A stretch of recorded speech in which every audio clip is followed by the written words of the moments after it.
අදත් අපි බලාපොරොත්තුවෙන් ඉන්නවා යේසුස් වහන්සේව වලාකුළෙදි මුණ ගැහෙන්න. ඒක තමයි ක්‍රිස්තියානි මනුෂ්‍යයාට තියෙන බලාපොරොත්තුව. ලූක් 12:35 වෙනි පදේ අපිට දෙවෙනි කොටස කියනවා උන්වහන්සේගේ ඊම බලා සිටින මිනිසෙක් කොයි ආකාරද කියලා. එයාගේ පහන් දල්වා තියාගෙන ඉන්නවා එයා. ආත්මික ජුවලිතභාවය, භක්තිවන්ත ජීවිතයක්, ජුවලිතයෙන් ඉන්නවා, ආත්මයෙන් ජුවලිතව ඉන්නවා. නිවිලා නෑ. එයා දැල්විලා ඉන්නේ. ආත්මයන්න් වහන්සේගේ ඒ ගින්දර, ආත්මයන්න් වහන්සේගේ ඒ දැල්වීම එයාගේ ජීවිතේ දිගටම පවතිනවා. කාගේද? උන්වහන්සේගේ ඊම බලාපොරොත්තුවෙන් ඉන්න මිනිස්සෙගේ ජීවිතේ. පළවෙනි තෙසලෝනික පොතේ 5 වෙනි පරිච්ඡේදෙත් කියනවා ආත්මයන්න් වහන්සේ නිවන්න එපා.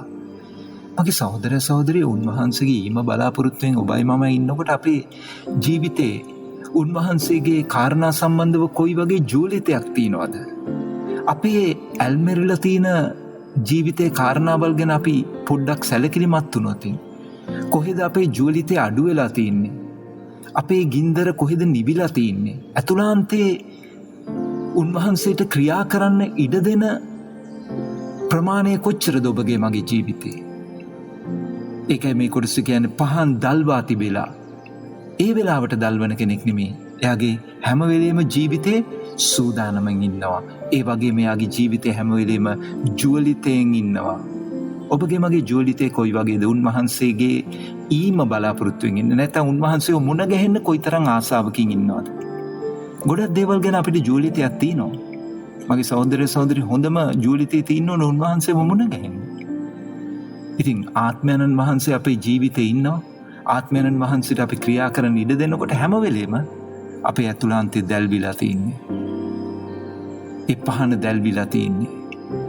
ඒක නිවෙන්නේ නැහැ. එතකොට එයා සූදානමින් ඉන්නේ. ඒකයි කන්‍යාව 10 දෙනාගේ උපමාව කිව්වේ. පහන් අරගෙන ඒගොල්ලන් පෙරට ගියා මනමාලයව මුණ ගැහෙන්න. මගේ සහෝදරයා සහෝදරිය, අද දවසේ ඔබගේ මගේ ඇතුළාන්තේ ජුවලිතේ කොයි වගේද? කොහෙද ඇල්මෙරිලා තින්නේ? කොහෙද කඩා වැටලා තින්නේ? ආත්මයන්න් වහන්සේට ඉඩ දෙන්න ඔබවයි මාවයි ශක්තිමත් කරන්න. මොකද උන්වහන්සේගේම අදත් සිද්ධ වෙන්න පුළුවන්. ඔබට ජේසුස් පිටයි සුබ දවසක්.